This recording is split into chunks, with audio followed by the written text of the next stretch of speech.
Hey friends, I hope that I'm in camera. I wanted to show you another fun thing that you can do with packing tape. If you have a roll of this type of packing tape, it makes a great sticky area to lay down a base for snippet rolls. And all I do is I get my sponge, and I have a container here with some water in it, and I will just wet the packing tape like so, and I have my whole pile of little cutouts here, or actually I don't cut them out, I just cut them in random squares. I sort of like to work that way, although you can just tear them with rough edges if you choose. And I will then use my little wet sponge and lay them down and create a really lovely base layer. And as you can see, it could go on forever as long as you're having fun doing it. It's really a great way to not have to use glue all the time, although I do use it in places where I want to create a double layer. So like these little tickets, I have all my little snippets, my little die cuts and things, and I will use, just a glue stick to lay down.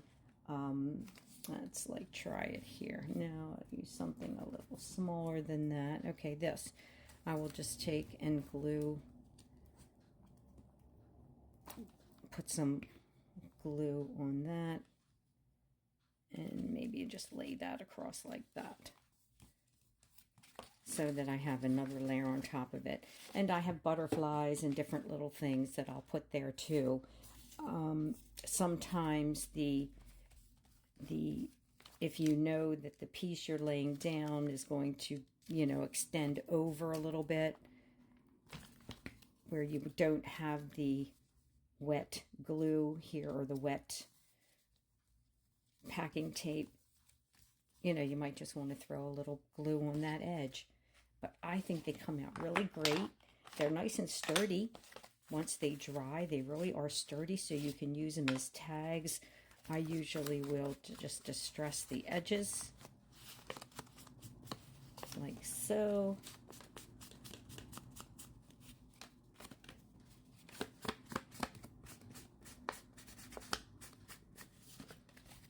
Even the back, if you want to distress that a little.